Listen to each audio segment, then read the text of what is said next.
हर हर महादेव।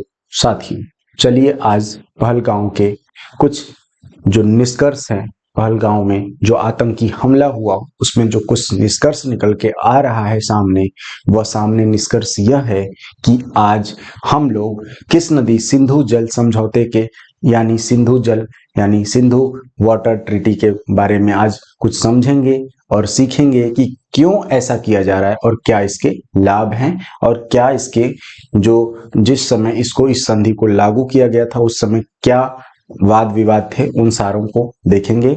सार और उसका जो निष्कर्ष है वो देखेंगे। साथ ही साथ ये जो कृत्य हुआ है पाकिस्तानियों की ओर से जो पर्यटकों के साथ, वो हमारे देश ही नहीं पूरे इंसानियत और पूरे देश के साथ ही साथ पूरे विश्व में जो लोग भी इस कृत्य को देखेगा, चाहे वो अपना यूएसए हो, चाइना हो, कोई भी देश, वो देश शर्मिंदगी में जरूर अपने आप को देख के डूबेगा कि यह क्या इंसानियत की यहाँ पे गरिमा को तार तार किया जा रहा है। चलिए फिलहाल मैं आपको बताने की कोशिश कर रहा हूं, आपको इस पठन पाठन की प्रक्रिया के तहत, जिससे आप सीख पाएंगे कि रिजवा काशी एजुकेशन कुछ आपको प्रोवाइड कर रहा है, उसका कुछ वैल्यू आपके लाइफ में सीखने को मिले। चलिए जल सिंधु समझौता के बारे में हम लोग आज आपको बताने की कोशिश कर रहे हैं। अब देखिए, मैं आपको पूरी सिंधु जल समझौता नदी है उसके बारे में पूरी नदियों का मैं ब्यौरा बनाऊंगा। आप उसको ध्यान से देखिए, कौन सी नदी कहां से है, कैसे है। चलिए पहले मैं दिखा देता हूं भारत का मैप। ठीक है, पहले मैं दिखा देता हूं भारत का मैप, ध्यान दीजिए।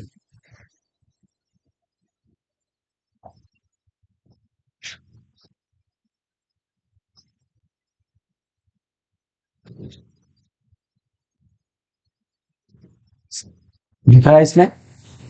दिख रहा है? चलिए मैं इसको भी बड़ा कर दूंगा, कोई दिक्कत नहीं है।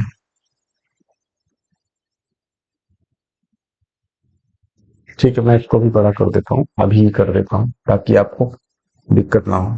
इसकी ब्राइटनेस को बढ़ा देता हूँ। अब मैं इसको करता हूँ बड़ा, ध्यान से देखिएगा।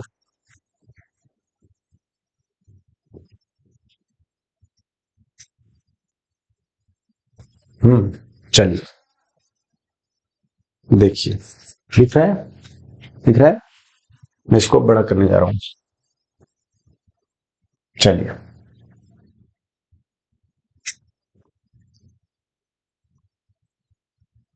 देखिए, ये अपने भारत की सीमा है, ये अपने भारत की सीमा है। इसको मैं थोड़ा सा डार्क कर दे रहा हूँ। मैपिंग, जो मैपिंग किए हैं पहले से बच्चे वो जानते होंगे, इनके लिए ये सब सारी चीजें, या फिर जो भी लोग इस चीज को देख रहे हैं वो समझ रहे होंगे कि ये भारत की सीमा रेखा है पाकिस्तान और नेपाल और चाइना के साथ। ठीक है, अब मैं आपको दिखा रहा हूं नदियों की स्थिति। चलिए देखिए, इंडस रिवर कहां से, चाइना से आ रही, इंडस रिवर ऐसे ऐसे ऐसे ऐसे करते करते करते करते ये जा रही है आपकी। ठीक है, ये जा रही है Indus river, Indus river, Indus river.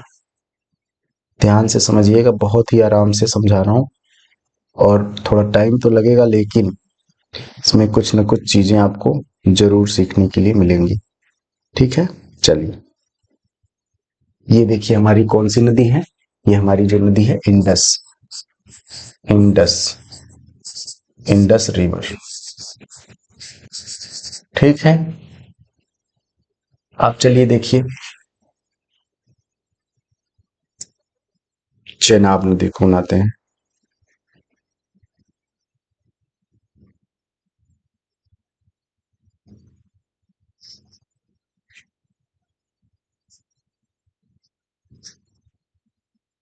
ठीक है, ये हमारी चेनाब नदी है, चेनाब। अब देखिए रावी नदी। हम्म ठीक है, रावी नदी। सतलज नदी देख लीजिए एक बार, सतलज नदी।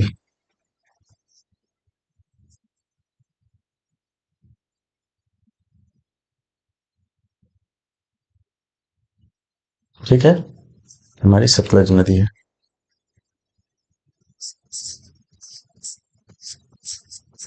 सतलज नदी। और नदी कौन सी है? झेलम नदी देख लीजिए, झेलम। झेलम नदी देख लीजिए। ठीक है, ये झेलम नदी है, इसको भी देख लीजिए।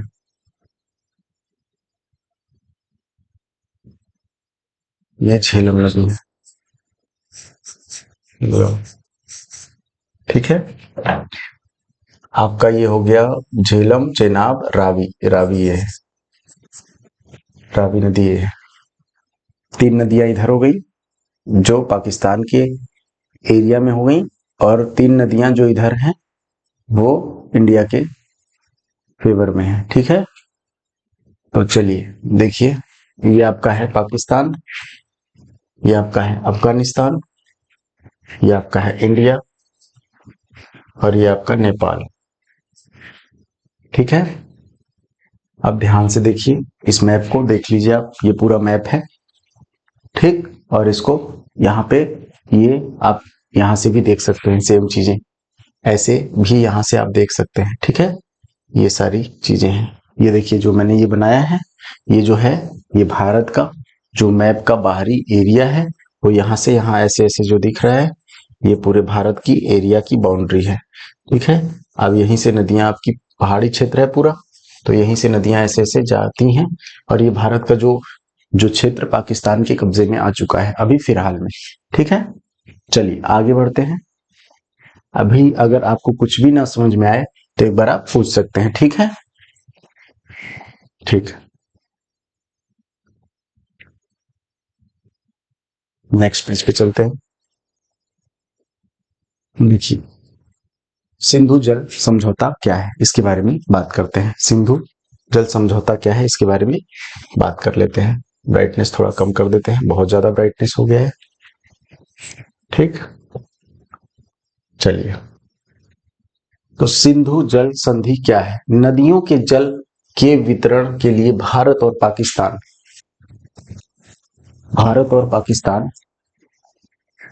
और पाकिस्तान के बीच हुई एक संधि है। ठीक, एक ट्रीटी है। इस संधि में विश्व बैंक तत्कालीन पुनर्निर्माण और विकास हेतु अंतरराष्ट्रीय बैंक ने मध्यस्थता की है। किसने मध्यस्थता की है? ध्यान से देखिए, तत्कालीन पुनर्निर्माण और विकास हेतु अंतरराष्ट्रीय बैंक ने मध्यस्थता की है, ताकि दोनों देशों में क्या बना रहे? ट्रीटी बना रहे, एक संधि बनी रहे। इस संधि पर कराची में 19 सितंबर 1960, कराची में 60 में भारत के प्रधानमंत्री जवाहरलाल नेहरू और पाकिस्तान के राष्ट्रपति अयूब खान ने हस्ताक्षर किए थे। इस समझौते के अनुसार तीन पूर्वी नदियों ब्यास, रावी और सतलुज, देखिए जो पूर्वी नदियां हैं ब्यास, रावी और सतलुज, इनको पूर्वी नदियां बोली गई हैं। तो पूर्वी नदियां जो हैं इस साइड होंगी, जो भारत का ये वाला एरिया ऐसे ऐसे ऐसे करके था वो इस साइड होंगी, इस साइड एरिया। ठीक है, जैसे चलिए मैं आपको दिखाई देता हूं एक बार, क्या है? ब्यास, रावी और सतलुज। देखिए, ब्यास,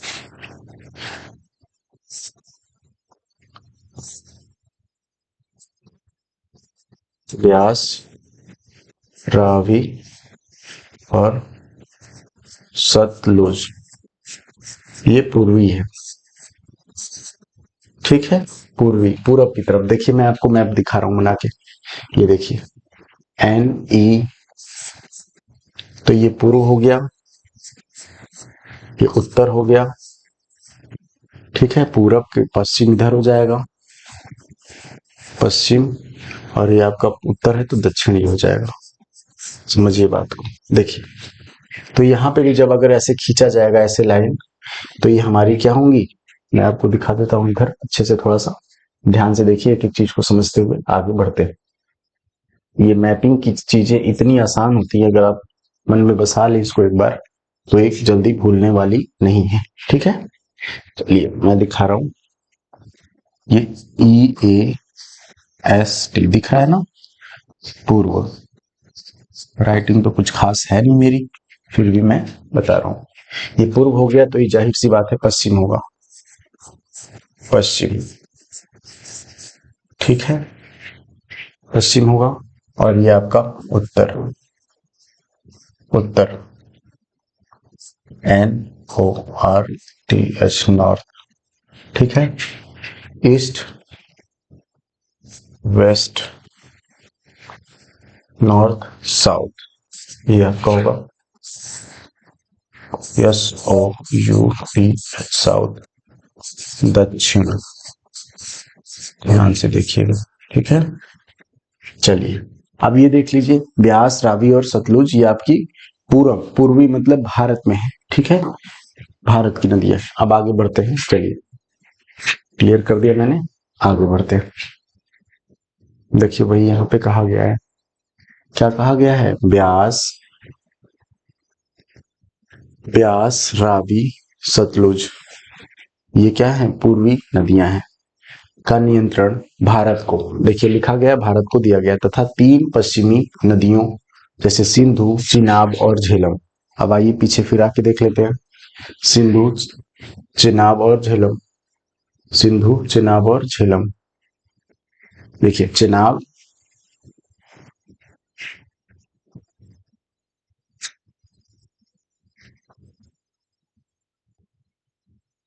चिनाब, सिंधु को ही इंडस कहते हैं, सिंधु और झेलम, सिंधु, चिनाब और झेलम ये हमारी पाकिस्तान की नदियां हैं। किसकी नदियां हैं, पाकिस्तान की। दिख रहा है, आई होप दिख रहा होगा आपको। चलिए कोई नहीं, आगे बढ़ते हैं। ठीक, इधर देखिए क्या है, सिंधु, चिनाब और झेलम, सिंधु, चिनाब और झेलम, सिंधु, चिनाब और झेलम का नियंत्रण पाकिस्तान को दिया गया। हालांकि अधिक विवादास्पद होने पर प्रावधान क्या था, जिनके अनुसार जल का वितरण किस प्रकार किया जाएगा यह निश्चित होना था। चलिए, क्योंकि पाकिस्तान के नियंत्रण वाली नदियों का प्रवाह वाले भारत से होकर आता है, संधि के अनुसार भारत को उनका उपयोग सिंचाई, परिवहन और बिजली उत्पादन हेतु करने की अनुमति है, पूरी अनुमति है भारत को। ठीक है, नेक्स्ट पेज पे चलते हैं, नेक्स्ट पेज पे चलते हैं। देखिए इस दौरान इन नदियों पर भारत द्वारा परियोजनाओं के निर्माण के लिए सटीक नियम निश्चित किए गए हैं। यह संधि पाकिस्तान के डर का परिणाम थी कि नदियों का आधार बेसिन भारत में होने के कारण कहीं युद्ध आदि की स्थिति में उसे सूखे और अकाल आदि का सामना न करना पड़े। ठीक है, 1960 में हुए सिंधु जल समझौते के बाद से भारत और पाकिस्तान में कश्मीर मुद्दे को लेकर तनाव बना हुआ है, अभी तक तनाव बना हुआ ही है। ठीक है, अब लेकिन 2025 है। हर प्रकार के असहमति और विवादों का निपटारा संधि के ढांचे के भीतर प्रदत्त कानूनी प्रक्रियाओं के माध्यम से किया गया है। इस संधि के प्रावधानों के अनुसार सिंधु नदी के कुल पानी का केवल 20% का उपयोग भारत द्वारा किया जा सकता है। समझ गए, भारत द्वारा किया जा सकता है, 20% किया जा सकता है। जिस समय यह संधि हुई थी उस समय पाकिस्तान के साथ भारत का कोई भी युद्ध नहीं हुआ था। उस समय परिस्थिति बिल्कुल सामान्य थी, पर 1965 में पाकिस्तान लगातार भारत के साथ हिंसा के विकल्प तराशने लगा, जिससे 1965 में दोनों देशों में युद्ध भी हो गया था। चलिए ठीक है, नेक्स्ट पेज पे चलते हैं। देखिए पाकिस्तान को इस लड़ाई में हार का सामना करना पड़ा। फिर 1971 में पाकिस्तान ने भारत के साथ युद्ध लड़ा, जिसमें उसको अपना एक हिस्सा खोना पड़ा, जो बांग्लादेश से चला गया, जिसको बांग्लादेश के नाम से जानते हैं। पाकिस्तान आतंकवाद और सेना दोनों का इस्तेमाल कर रहा है भारत के विरुद्ध, जिसकी वजह से किसी भी समय यह सिंधु जल समझौता खत्म हो सकता है, और जिस प्रकार यह नदियां भारत का हिस्सा हैं, ठीक है, उसी प्रकार से नेक्स्ट, स्वाभाविक रूप से भारत इस समझौते को तोड़कर पूरे पानी का इस्तेमाल सिंचाई, विद्युत बनाने में, जल संचय करने में कर सकता है। समझ में आया? ये सिंधु समझौता है, सिंधु नदी का समझौता है। चलिए आगे बढ़ते हैं। देखिए आगे क्या कहा गया है। पंकज पंकज पंकज मंडोठिया ने समझौते और दोनों देशों के बीच के तनाव को ध्यान में रखकर इस समझौते के टूटने की बात कही है, क्योंकि वर्तमान परिस्थिति इतनी तनावपूर्ण है कि यह समझौता रद्द हो सकता है, क्योंकि जो परिस्थिति 1960 में थी वो अब नहीं रही है। ठीक है, वो अब नहीं रही है। नेक्स्ट चलिए, प्रावधान क्या क्या है इसको देख लेते हैं। प्रावधान, सिंधु नदी प्रणाली में 3 पश्चिमी नदियां, वही सेम जो मैंने बताया वही सेम चीज है, सिंधु, झेलम और चिनाब, 3 पूर्वी नदियां हैं और पश्चिमी नदियां। इस संधि के अनुसार रावी, ब्यास और सतलुज पूर्वी नदियां हैं। पाकिस्तान में प्रवेश करने के पूर्व इनकी नदियों का जो है अनन्य उपयोग के लिए भारत को आवंटित की गई है। ठीक है, 10 साल की रोक अवधि समाप्ति के बाद 31 मार्च 1970 से भारत को अपनी आवंटित 3 नदियों के पानी के पूर्ण उपयोग का जो अधिकार है वो मिल गया था 10 ही साल बाद। इस संधि का परिणाम यह हुआ कि साझा करने के बजाय नदियों का विभाजन हो गया। दोनों देश संधि से संबंधित मामलों के लिए आंकड़ों का आदान प्रदान और सहयोग करने के लिए राजी हुए। इस परियोजना जो है प्रयोजन के लिए संधि में स्थायी सिंधु आयोग का प्रावधान किया गया, जिसमें प्रत्येक देश द्वारा एक आयुक्त नियुक्त किया गया। ठीक,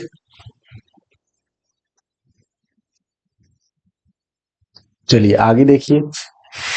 नदियों में सिंधु प्रणाली का पानी मुख्य रूप से तिब्बत, अफगानिस्तान और जम्मू और कश्मीर और हिमाचल प्रदेश के हिमालय के पहाड़ों में शुरू होता है। वे गुजरात के कराची और कोरी क्रीक के अरब सागर में खाली होने से पहले पंजाब, बलूचिस्तान, काबुल, कंधार, कुनार, हिमाचल प्रदेश, हरियाणा, राजस्थान, गुजरात, जम्मू और कश्मीर सिंधु आदि राज्यों से होकर बहते हैं।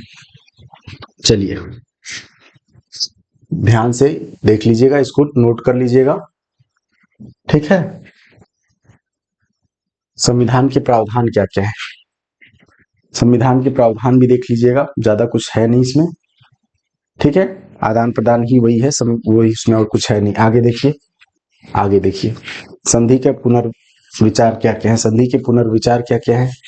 संधि पर पुनर्विचार के लिए विधानसभा में 2003 में एक प्रस्ताव भी पारित किया गया था। दिल्ली में एक सोच ये भी है कि पाकिस्तान इस संधि के प्रस्तावों का इस्तेमाल कश्मीर में गुस्सा भड़काने के लिए कर रहा है। ठीक है, आगे देखिए 2016 में देखिए उड़ी हमले, जो उड़ी हमला था उसमें 2016 में उड़ी हमले के बाद भारत के शीर्ष नेतृत्व ने संधि की समीक्षा शुरू कर दी थी। ठीक है, आगे देखिए,